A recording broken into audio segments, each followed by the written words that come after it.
सहारा प्रणाम, मैं हूं उपेंद्र राय। हस्तक्षेप में आपका स्वागत है। गैंगस्टर विकास दुबे का एनकाउंटर कैसे हुआ और इस पर क्या सवाल उठ रहे हैं, आज इसी मुद्दे पर बात होगी।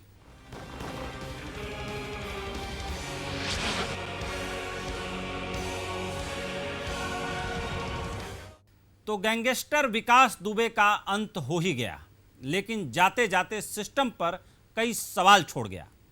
कानपुर शूट आउट केस में जो कुछ हुआ वो वाकई चौंकाने वाला है। पहले 8 पुलिस कर्मियों की हत्या, फिर 6 दिन तक लुका छिपी का खेल, अचानक उज्जैन में नाटकीय ढंग से गिरफ्तारी और फिर रात बीतते ही इनकाउंटर। सारे घटनाक्रम से तमाम सवाल उठ रहे हैं और सियासत भी खूब हो रही है। इन्हीं सवालों और सियासत पर आज हम मंथन करेंगे।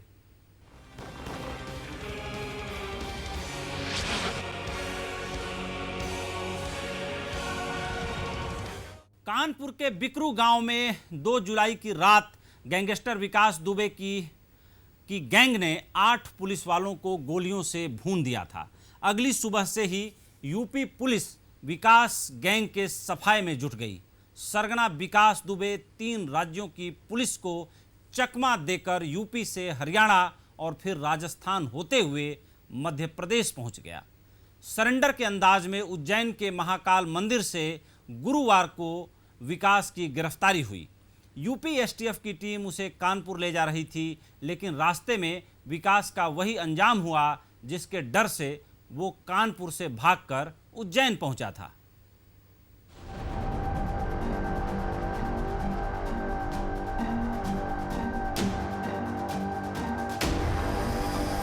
गुरुवार सुबह उज्जैन में गिरफ्तारी और शुक्रवार सुबह कानपुर में एनकाउंटर। 24 घंटे से भी कम समय में कुख्यात गैंगस्टर विकास दुबे की कहानी खत्म हो गई। कानपुर के बिकरू गांव में सीओ समेत 8 पुलिस वालों की हत्या करने वाले गैंगस्टर विकास दुबे को एनकाउंटर में मार गिराया गया। यूपी एसटीएफ की टीम उसे उज्जैन से कानपुर ले जा रही थी, लेकिन शहर से 17 किलोमीटर पहले बर्रा थाना इलाके में सुबह 6:30 बजे काफिले की एक गाड़ी पलट गई। इस दौरान विकास ने घायल पुलिसकर्मियों से पिस्टल छीनकर भागने की कोशिश की, लेकिन एसटीएफ की जवाबी कार्रवाई में मारा गया।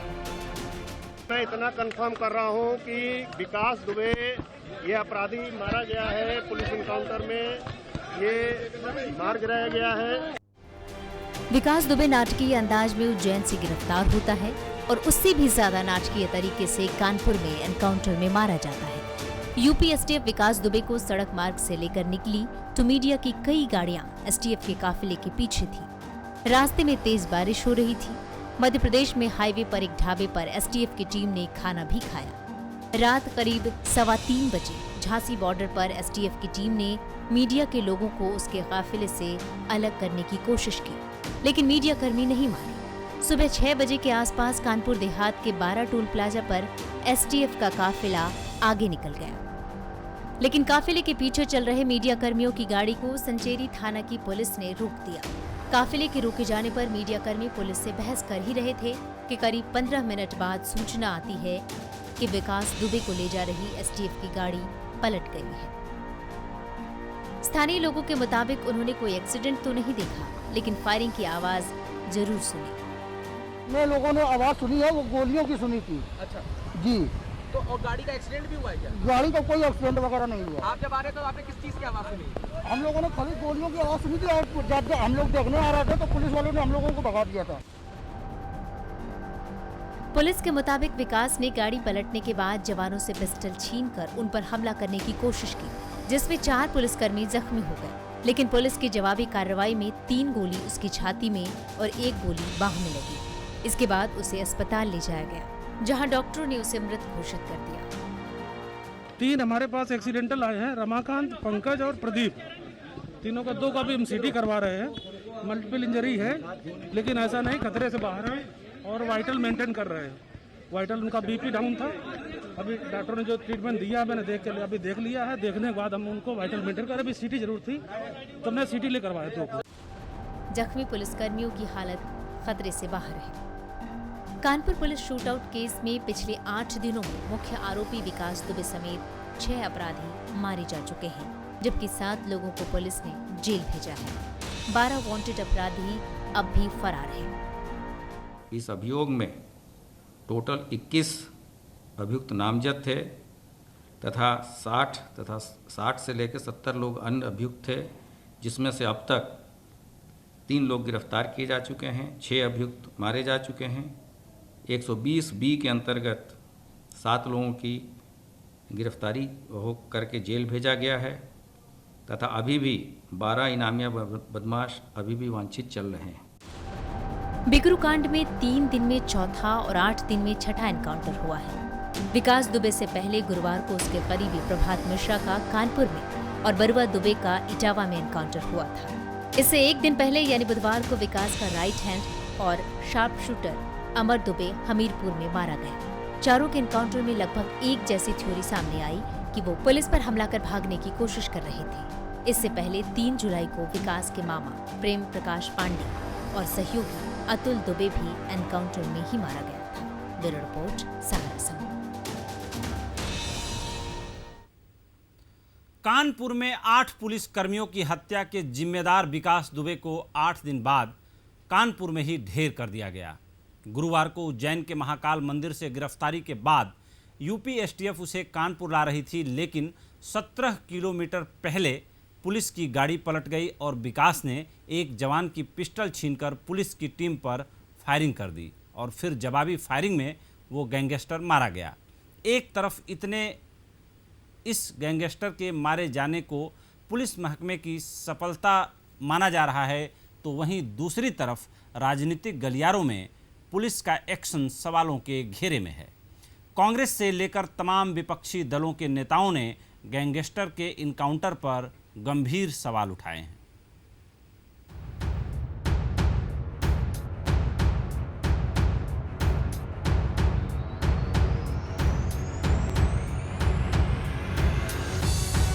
महाकाल मंदिर में गैंगस्टर विकास दुबे की गिरफ्तारी और उसे कानपुर लाने के दौरान जो कुछ हुआ उससे इस एनकाउंटर पर तमाम सवाल उठ रहे हैं।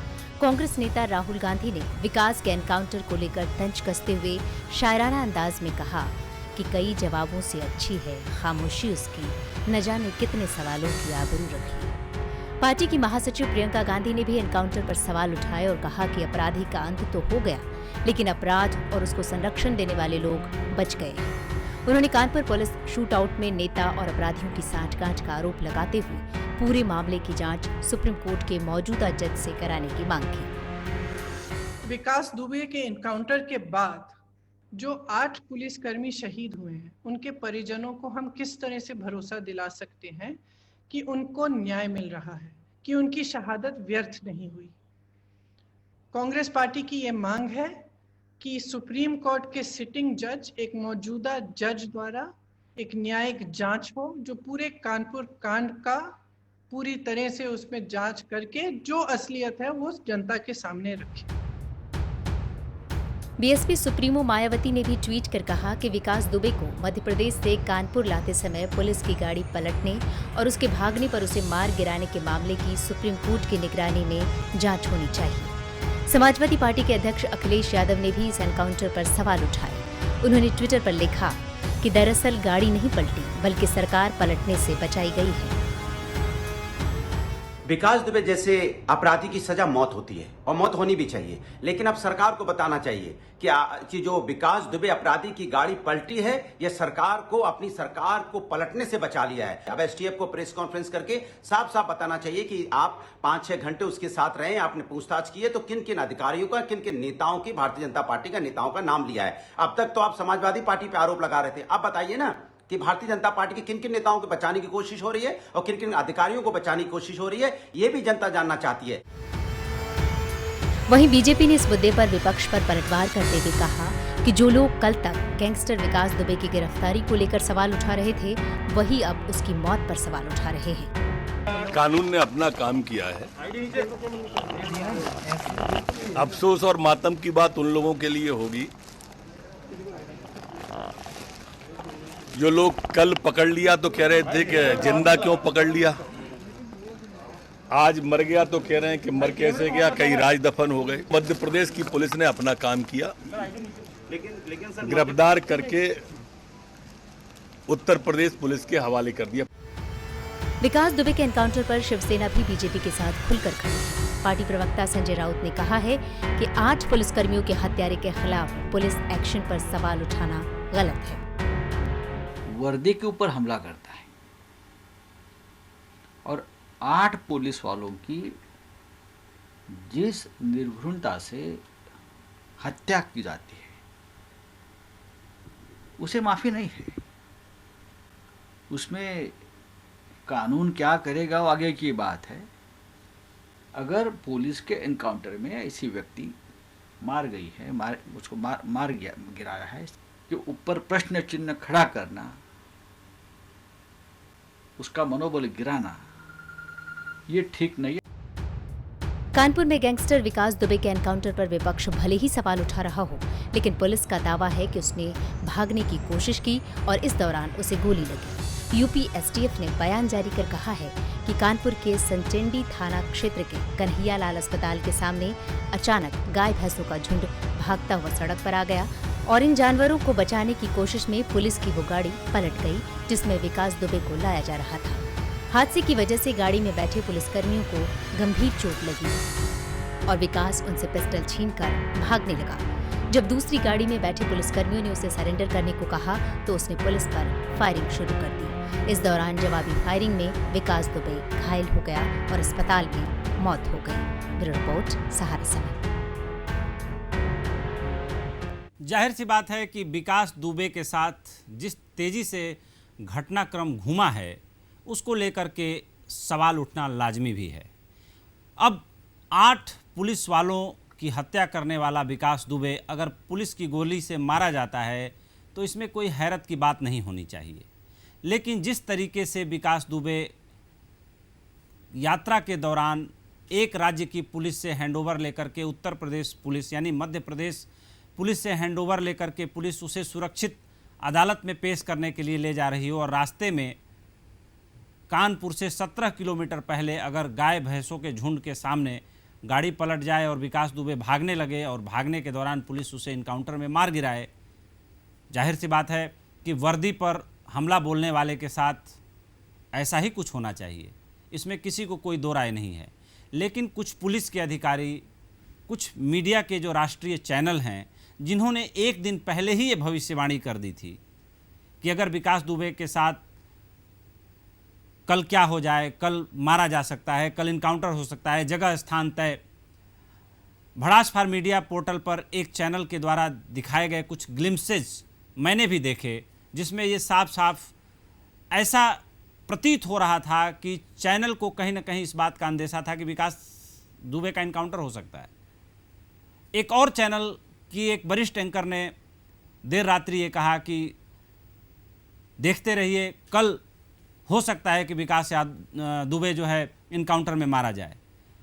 एक आईपीएस अफसर हैं उत्तर प्रदेश काडर के, उन्होंने कहा कि फाइनली विकास पकड़ा गया, हो सकता है कि विकास कल अदालत में पेश न हो पाए, हो सकता है कल वो मारा जाए। लेकिन पुलिस के अंदर फैले भ्रष्टाचार की गहराई से जांच होनी चाहिए।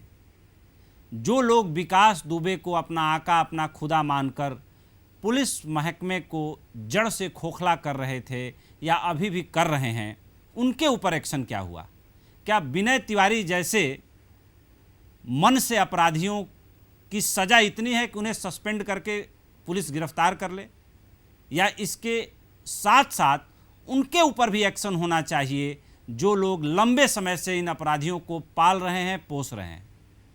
अब बड़ा सवाल ये है, विकास दुबे के इनकाउंटर पर सवाल हो सकता है कि कल सुप्रीम कोर्ट इसका संज्ञान ले ले। विकास दुबे के इनकाउंटर से पहले ही पिटीशन सुप्रीम कोर्ट में फाइल हो गई थी और जाहिर सी बात है कि मामला देश की सर्वोच्च अदालत के सामने है। आज हम इस मुद्दे पर चर्चा करेंगे। हमारे साथ इस मुद्दे पर चर्चा करने के लिए भारतीय जनता पार्टी के प्रवक्ता हरीश श्रीवास्तव जी हैं, कांग्रेस प्रवक्ता राजीव त्यागी जी हैं, समाजवादी पार्टी के प्रवक्ता राजीव राय जी हैं, दिल्ली हाई कोर्ट के पूर्व जस्टिस एस.एन. ढींगरा साहब हमारे साथ जुड़े हुए हैं और यूटी काडर के ही पूर्व आईपीएस अधिकारी उदय सहाय जी भी हमारे साथ जुड़े हुए हैं। मैं सबसे पहला सवाल भारतीय जनता पार्टी से हरीश श्रीवास्तव जी से ले रहा हूं। हरीश जी, आपको सारा घटनाक्रम पूर्व निर्धारित नहीं प्रतीत हो रहा है, क्योंकि एक दिन पहले से ही ऐसी आवाज़ें आनी चालू हो गई थी और जैसी आवाज़ें आ रही थी चैनलों पर, जैसी आवाज़ें ट्विटर पे, जैसी आवाज़ें सोशल मीडिया पर आ रही थी, कुछ वैसा ही घट भी गया। तो ऐसे में संदेह उठना, सवाल उठना बड़ा लाजमी है। अगर विपक्ष इस मुद्दे पर सवाल उठा रहा है तो क्या गलत कर रहा है? नहीं उपेंद्र जी, विपक्ष तो वो सेना की कार्रवाइयों की सवाल खड़ा कर देता है। विपक्ष तो हर मौके पे कोई ऐसा मौका नहीं चूकता चाहता कि हर जगह वो सियासी रोटी फेंकना प्रारंभ कर देता है। देखिए, जैसा मुझे प्रतीत होता है, अभी तो इसका सारे घटनाक्रमों के बारे में पुलिस के अधिकारियों के स्टेटमेंट आए हैं, लेकिन जैसा मुझे प्रतीत होता है कि जिस तरह का ये जोरदार और साथियाना दिमाग अपराधी था कि लगातार आप ये 8 पुलिस कर्मियों की हत्या के पहले अगर आप फहरिस्त देखिए, जो स्थानीय लोगों की हत्या इसने की, सोनेलाल चतुर्वेदी, सिद्धेश्वर पांडे, संतोष शुक्ला, अजय मिश्रा, कृष्ण बिहारी मिश्रा, कौशल तिवारी, साधु, दिनेश दुबे, इतने लोगों के, स्थानीय लोगों की इसने हत्याएं की। और इसका भय और आतंक इतना था पूरे इलाके में कि कोई इसके खिलाफ गवाही नहीं देता। पुलिस का जो गठजोड़, जो नेक्सस और स्थानीय पुलिस का इसके साथ आया था, वो सबके सामने आया। तो जितना ये सातिराना दिमाग के अपराधी था, और ये बात सही है कि इसके जो पुलिस के साथ लुका छिपी का ये खेल खेल रहा था और जिस इसके इनकाउंटर में कई साथी इसके मारे गए थे, तो इसके दिमाग पर भी दहशत तो जान बचाने की थी।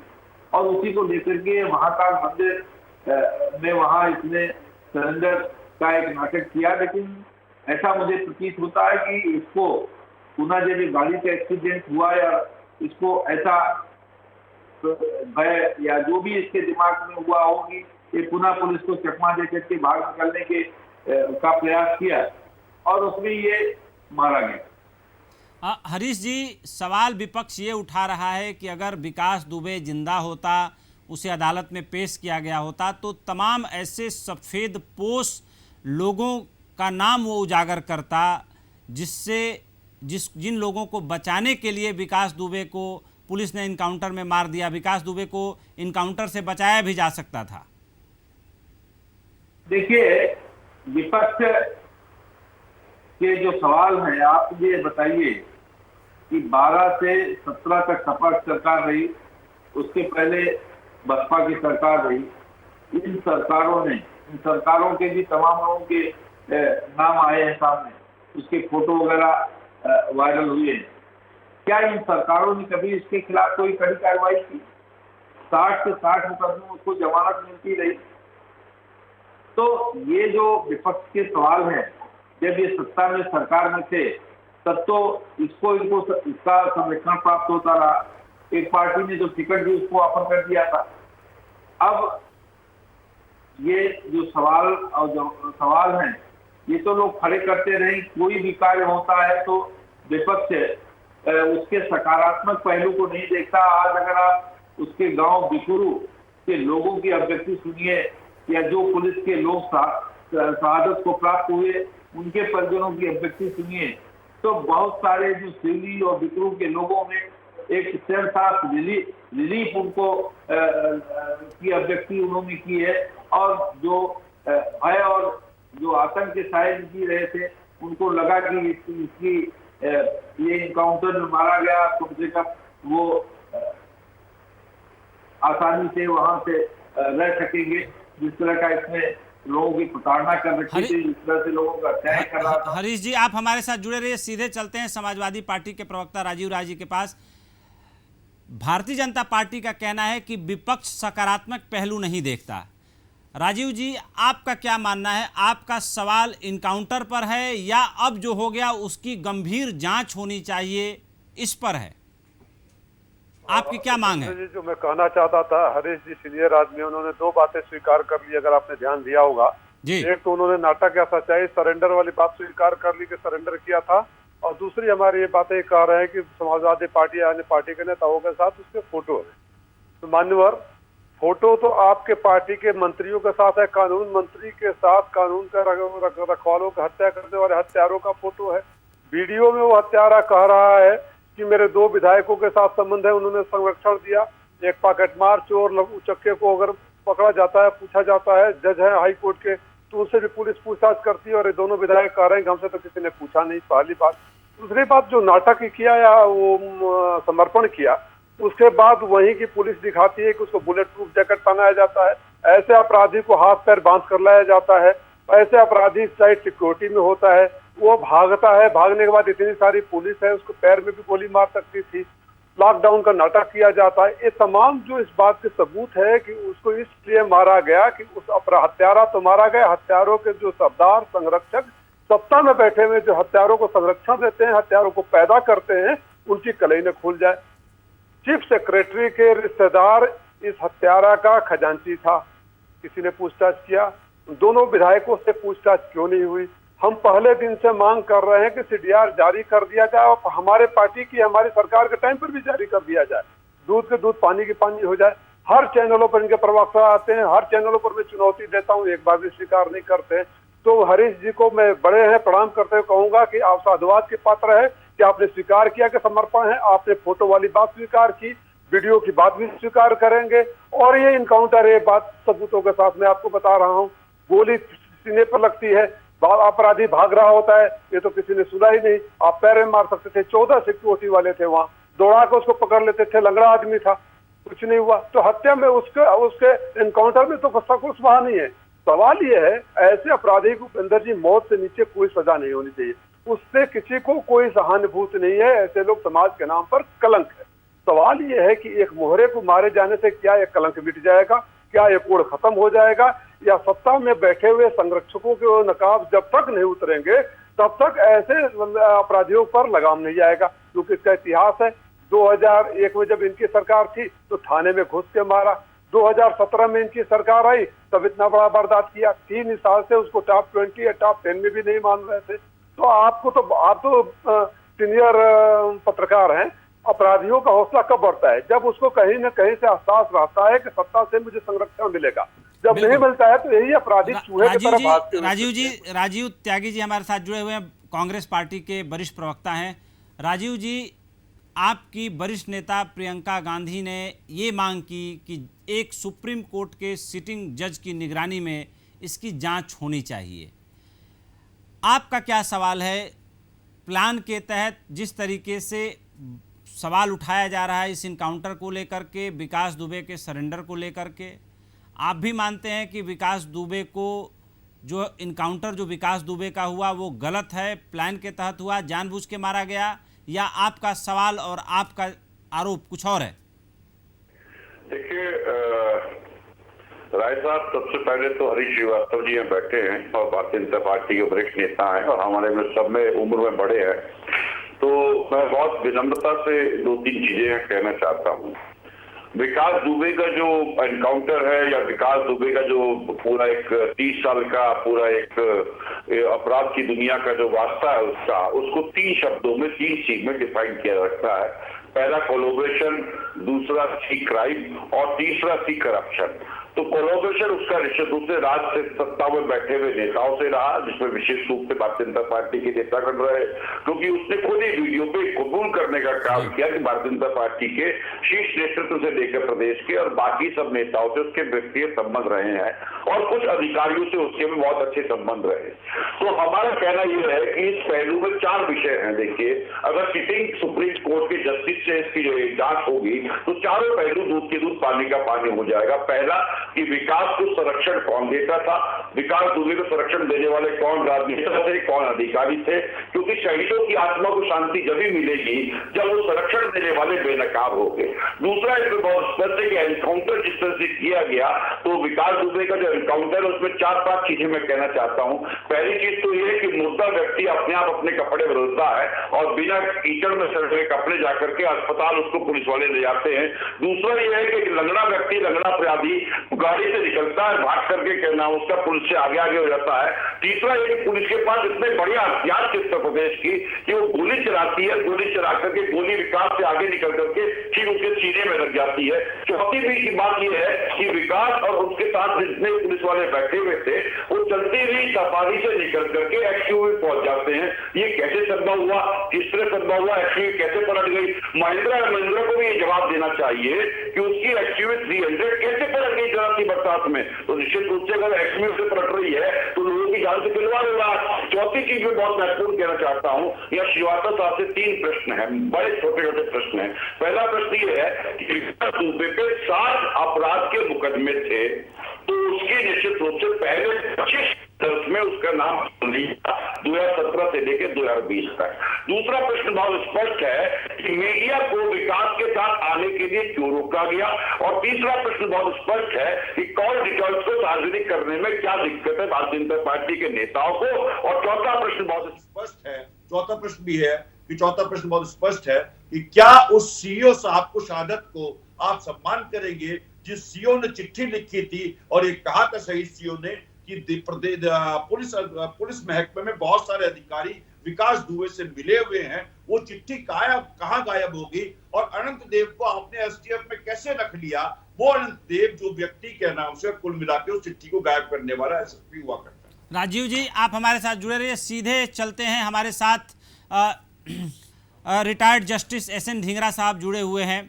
ढींगरा साहब, कई बार पुलिस को भी इस तरह के मामलों में ये महसूस होता है कि अदालती न्याय में बहुत वक्त लग जाता है, इसलिए पुलिस भी कई बार पजल होकर इनकाउंटर करने की कोशिश करती है या अपने अधिकार क्षेत्र से बाहर जाकर न्याय पाने की कोशिश करती है।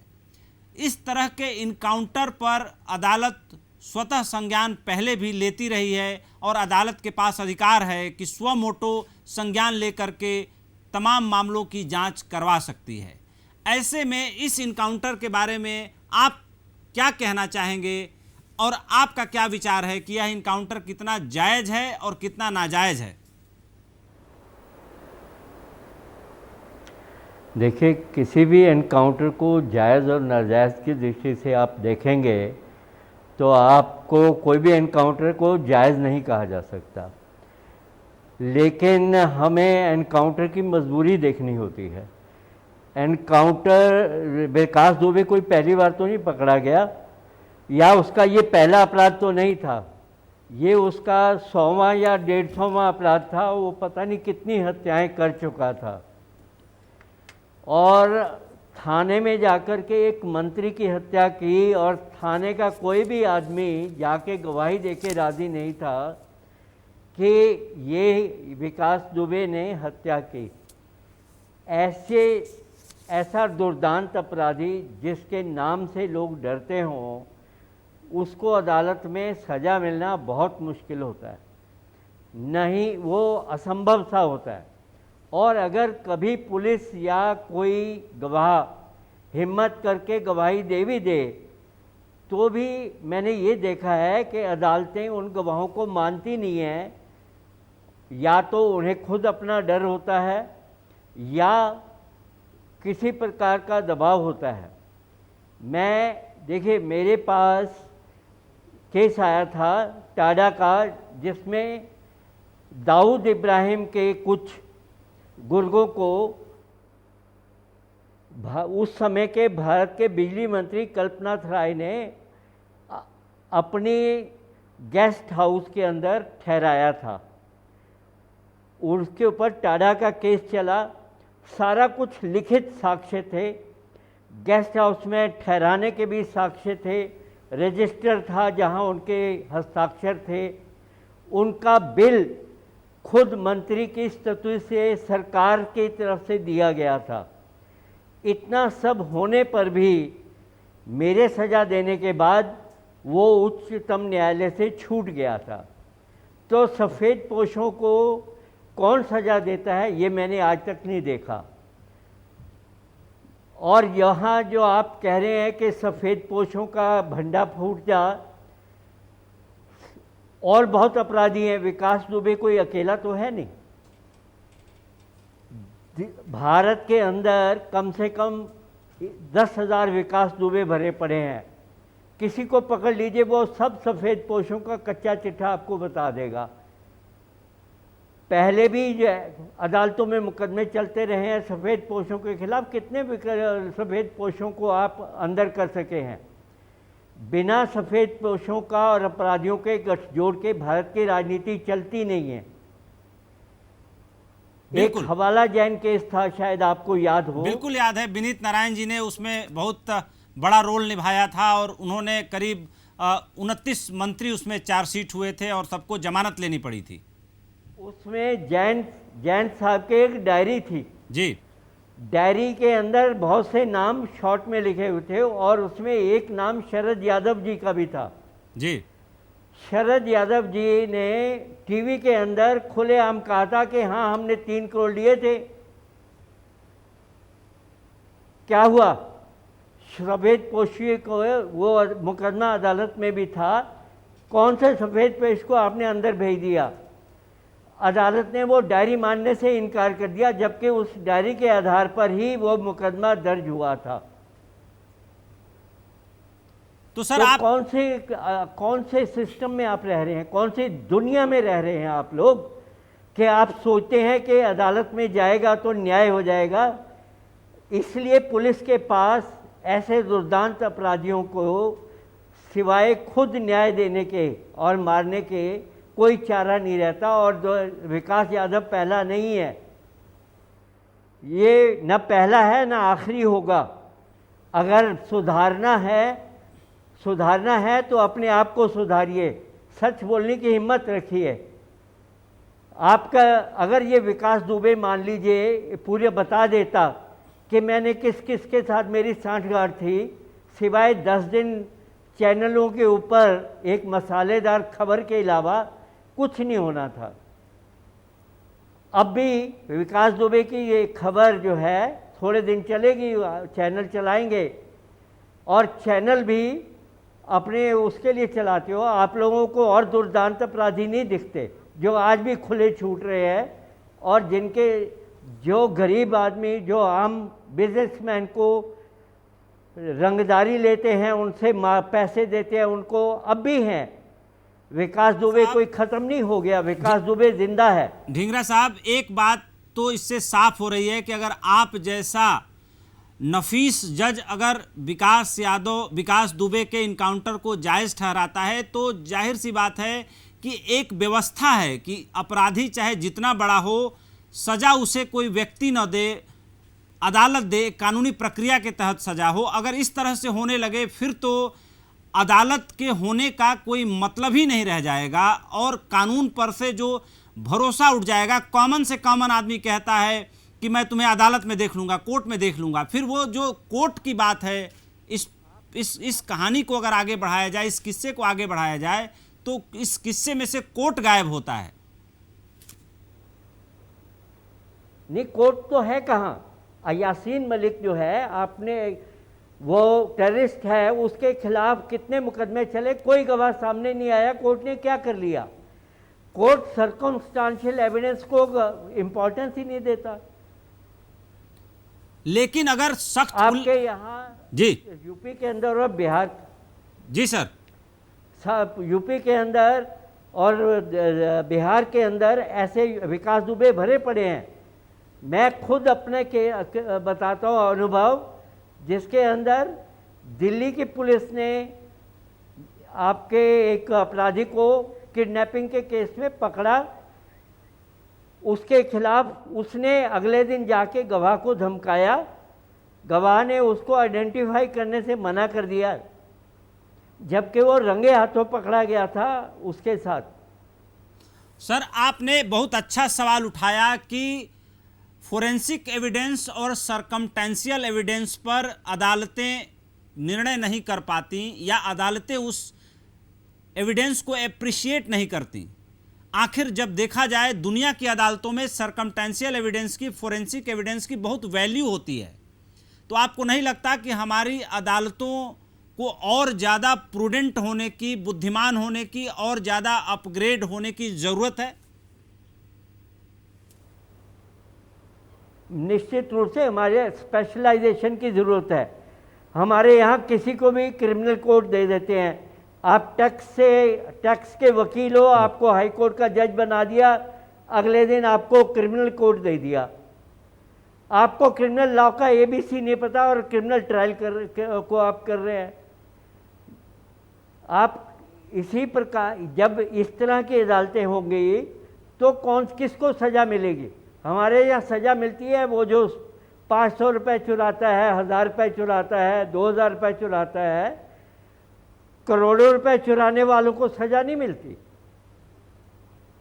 सर, आप बहुत रिवोल्यूशनरी बात कह रहे हैं और पहली बार मैं किसी रिटायर्ड जज को इतना बोल्डली बात करते हुए सुन रहा हूं। आप हमारे साथ जुड़े रहिए, चर्चा भी जारी है। सीधे चलते हैं उदय सहाय जी के पास। सर, आप बताएं कि ये इनकाउंटर था या बदला था? ये रियल इनकाउंटर था या रियल बदला था? एक पुलिस के नज़रिए से पूरा घटनाक्रम आपके सामने है, किताब खुली हुई है। आपकी क्या टिप्पणी है, आपकी क्या प्रतिक्रिया है?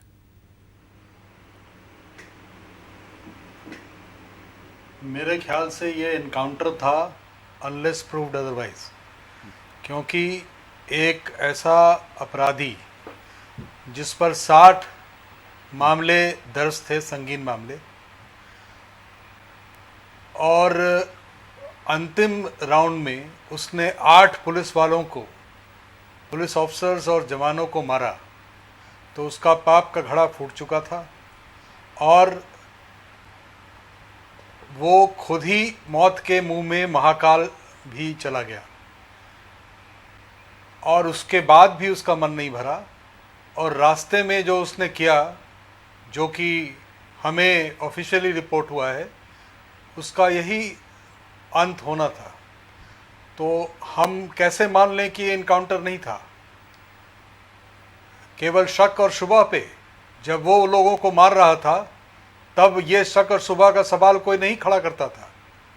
आज वो मारा गया तो शक और शुबह का सवाल खड़ा हो रहा है, पहली बात। दूसरी बात कि वो ट्रांजिट रिमांड में था और एक तरह का वो जुडिशियल कस्टडी में था, और जुडिशियल कस्टडी में होने के नाते अगर उसकी मौत हुई इनकाउंटर में ही सही, तब भी इसकी मजिस्ट्रियल इंक्वायरी तो होगी। तो इसकी इंक्वायरी तो एक निष्पक्ष होनी ही है और उसमें दूध का दूध पानी का पानी आना ही है। इस पर अभी इतना डिबेट करने का मुद्दा क्या है?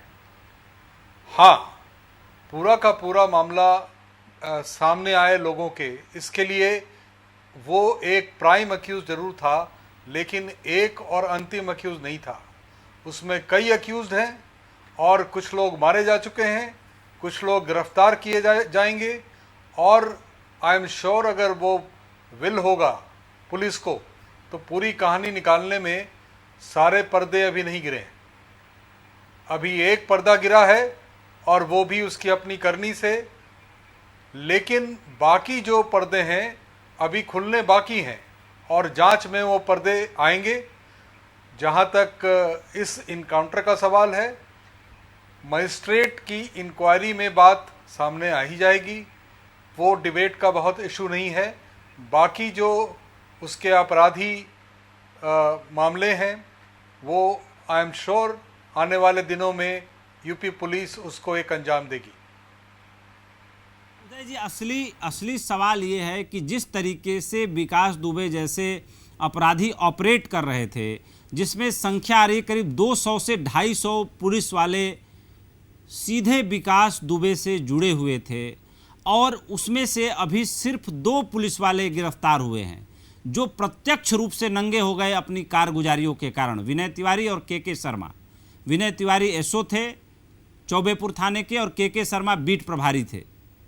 अब ऐसी स्थिति में जब इतना बड़ा कांड हो गया, 8 पुलिस वालों की यूनिफॉर्म समेत लाशें गिर गई जो वर्दी में थे, अपनी ड्यूटी पर थे, इसके बाद लोगों की नींद टूटी है।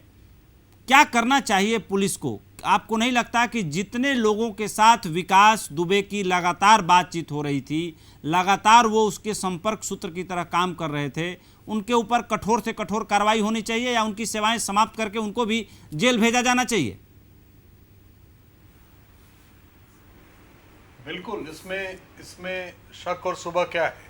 आपके इस बात से कौन इनकार कर सकता है कि जो भी इसमें लिप्त पाया गया, चाहे वो अपराधी हो, चाहे पुलिस की वर्दी में अपराधी हो, दोनों के साथ एक ही तरह का सलूक होना चाहिए। और पुलिस ने शुरुआत की है और मुझे पूरा विश्वास है कि वो इसको एक सही मुकाम पे पहुंचाएंगे। न केवल अपराधियों को पकड़कर, अपने पुलिस के जो बगलों के बीच में कौवे बने हुए थे उन सबको। वक्त है एक ब्रेक का, लेकिन ब्रेक के बाद हम बताएंगे कि विकास दुबे के मारे जाने के बाद विकास दुबे के पिता ने क्या कहा।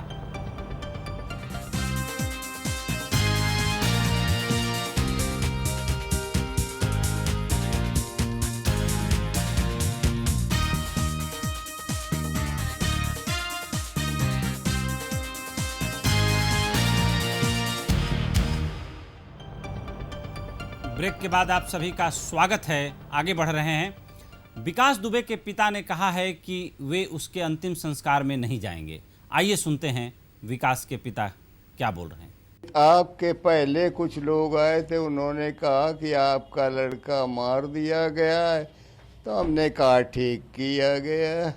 और ये जो आपके उसके अंतिम संस्कार में जाओगे, हम कहीं नहीं जाएंगे। पिता और पुत्र के रिश्ते में क्या कहा जा सकता है, लेकिन आगे बढ़ रहे हैं। जिस तरीके से आज बहुत ही साहसिक बयान दिया रिटायर्ड जस्टिस एस.एन. ढींगरा साहब ने। राजीव त्यागी जी के पास चल रहा हूं। राजीव जी, जिस तरीके से ढींगरा साहब ने इस इनकाउंटर को जायज़ ठहराया और इतना लंबा न्यायिक पद पर रहते हुए, जज के पद पर रहते हुए, हाई कोर्ट में जस्टिस रहते हुए उन्होंने जो बात कही वो काफ़ी हैरान करने वाली है कि अदालतों से न्याय नहीं मिलता और सफ़ेद पोशों के खिलाफ तो कोई निर्णय होता ही नहीं इस देश की अदालतों में। क्या कहना चाहेंगे आप? मैंने एक आर्टिकल लिखा था, न्यायपालिका की सक्रियता और समाज। तो उस आर्टिकल में बहुत स्पष्ट जो न्यायपालिका में कमियां हैं, न्यायपालिका के जो सिस्टम में कमियां हैं, पुलिस व्यवस्था में जो कमियां हैं, क्योंकि दोनों ही जुड़े हुए हैं। इस पे एक बहुत विस्तृत बहस हो सकती है, इसमें कहीं कोई दो राय नहीं है। देखिए, यहाँ पे 2-3 अधिकारी, एक तो उदय साय साहब बैठे, बड़े सम्मानित अधिकारी हैं और इनका कहना उसका बड़ा मैंने ट्रैक किया हमेशा इनको। मैं 2-3 चीजें इस डिबेट पे उठाना चाहता हूँ। पहली डिबेट तो ये उठाना चाहता हूँ कि जितने भी आईपीएस और पीपीएस अधिकारी होते हैं, उनकी सुविधाओं में कोई कमी नहीं है, उनके बच्चे बहुत बेहतर तरीके से पलते हैं। लेकिन पुलिस के उस सिपाही का क्या होगा जिसको 19,000 सैलरी मिलती है? उसके लिए व्यवस्था कौन बनाएगा? क्या राजनीतिक दलों को या राजनीतिक सरकारों को, जो आज पुलिस के सिपाही से सैल्यूट ले रहे हैं, उनके लिए सोचना चाहिए। अगर ये सब चीजें होंगी तो उससे निश्चित रूप से पुलिस का भ्रष्टाचार रुकेगा। पहली बात, मैं एनकाउंटर पे निश्चित रूप से विकास दुबे मरना ही चाहिए था, विकास दुबे जाना ही चाहिए था, इसमें कहीं कोई संशय नहीं है, किसी को डाउट नहीं है। लेकिन विकास दुबे पैदा ही क्यों होना चाहिए? वो राजनीतिक सिस्टम नहीं बदलना चाहिए देश में जिसमें विकास दुबे पैदा ही ना हो। तो उसके बाद जब तक विकास दुबे को शरण देने वाले लोग, जब तक विकास दुबे के संरक्षण दाताओं को बेनकाब नहीं किया जाएगा, तब तक ये संभव नहीं है कि हम वाकई में इसमें कहीं ना कहीं जो 8 पुलिसकर्मी शहीद हुए उनको श्रद्धांजलि दे पाए। मैं आपको कहना चाहता हूं, सारा इंडिया परिवार ने बहुत सारे शहीदों को गोद लिया।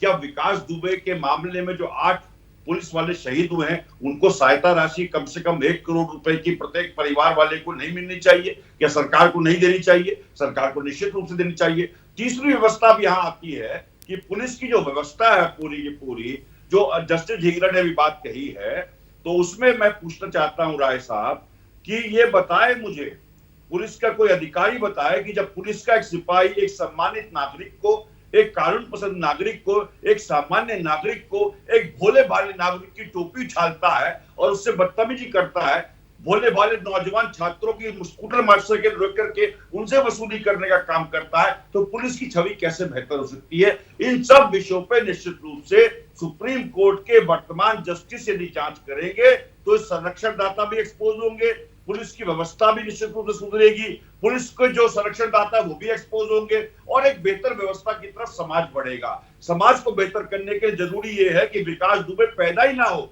तभी जाकर के राजीव जी भारतीय जनता पार्टी के वरिष्ठ नेता हैं हरीश चंद्र श्रीवास्तव जी, हम सभी जानते हैं। एक सवाल उनसे ले रहा हूं सर, आपने सुना जिस तरीके से आज एसएन ढींगरा साहब बहुत दमदारी से बोले और बोलकर अपनी बात समाप्त करके वो इस डिबेट से उनको कहीं जाना था निकल भी गए। शासन भारतीय जनता पार्टी का है, भारतीय जनता पार्टी की बहुमत की सरकार है केंद्र में, उसके बावजूद भी एसएन ढींगरा जैसा मजबूत जज अगर कहे कि सफ़ेद पोशों के खिलाफ अदालतों में न्याय कहाँ होता है जी, न्याय होता ही नहीं, तो ये आरोप तो बहुत बड़ा आरोप है। सरकार पर भी इसकी जिम्मेदारी बनती है कि क्या सरकार ऐसा माहौल नहीं बना पा रही है कि सफ़ेद पोशों के खिलाफ भी कठोर कार्रवाई हो सके और न्याय हो सके?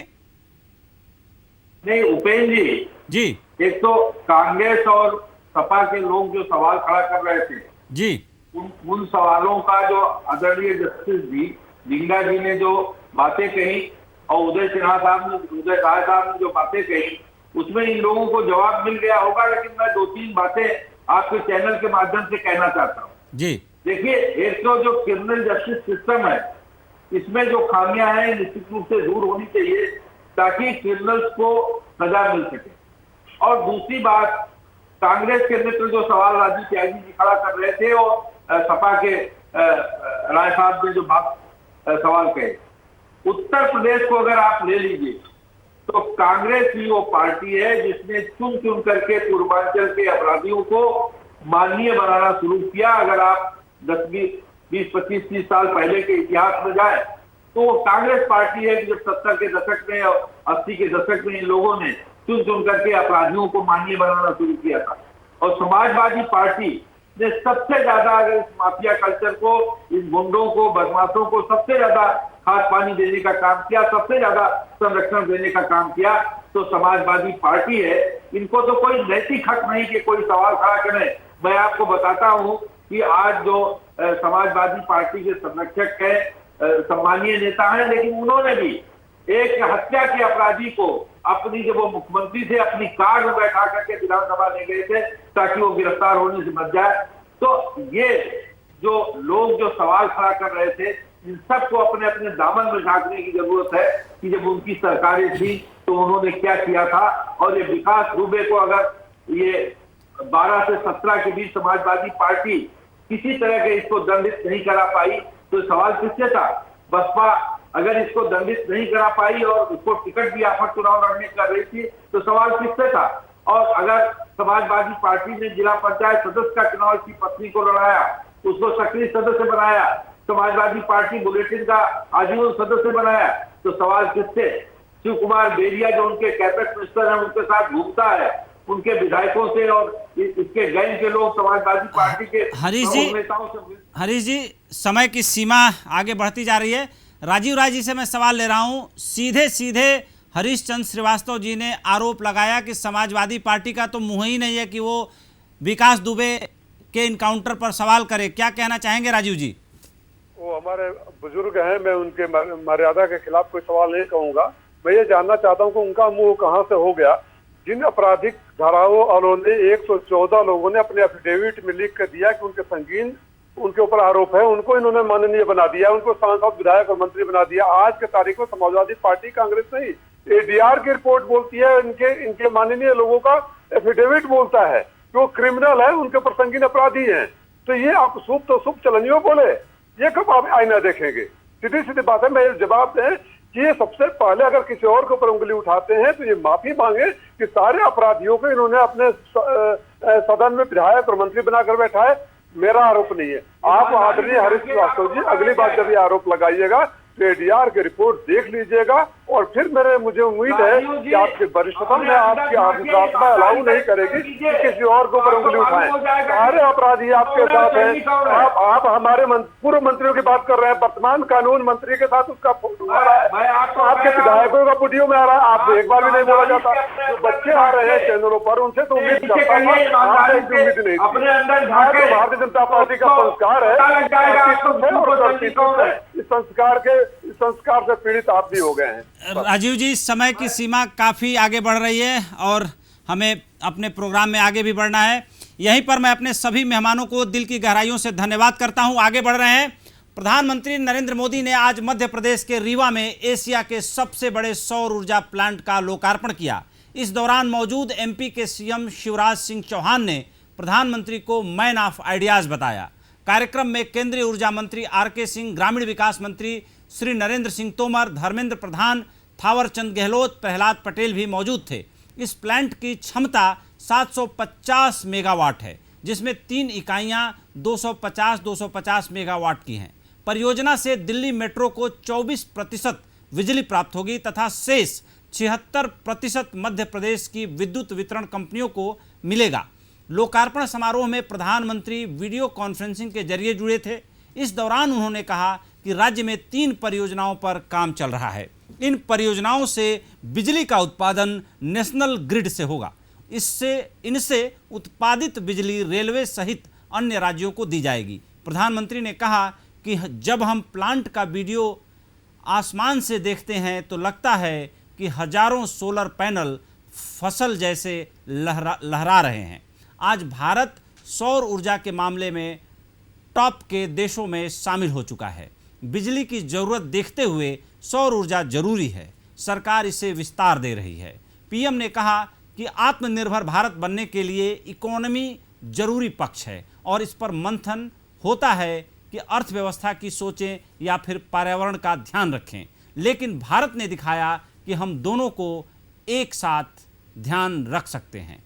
कोरोना संकट के दौरान किसानों ने रिकॉर्ड तोड़ फसल पैदा की और सरकार ने उसे खरीदा है। जल्द ही मध्य प्रदेश के किसान बिजली पैदा करने का भी रिकॉर्ड तोड़ देंगे। अब देश में सोलर प्लांट से जुड़े सामान को भारत में ही बनाया जाएगा। सरकार का कोई भी विभाग सोलर प्लांट से जुड़ा कुछ सामान लेता है तो मेक इन इंडिया को ही खरीदेगा। जाहिर सी बात है कि जिस तरीके से सौर ऊर्जा के क्षेत्र में भारत में सूर्य की अच्छी रोशनी मिलने के कारण, अच्छा मौसम होने के कारण सौर ऊर्जा का उपयोग जितना बढ़ा है, अगर प्रतिशत में देखा जाए तो दुनिया के अन्य देशों की तुलना में हमने काफ़ी बड़ी छलांग लगाई है, जो भारत के लिए एक बहुत बड़ी उपलब्धि है। और आज रीवा में देश के सबसे बड़े सोलर प्लांट का उद्घाटन करते हुए प्रधानमंत्री ने इस बात को रेखांकित भी किया। तो हस्तक्षेप में हमें दीजिए इजाज़त। हम सोमवार को हाजिर होंगे एक नए बुलेटिन के साथ। तब तक के लिए धन्यवाद। सहारा प्रणाम।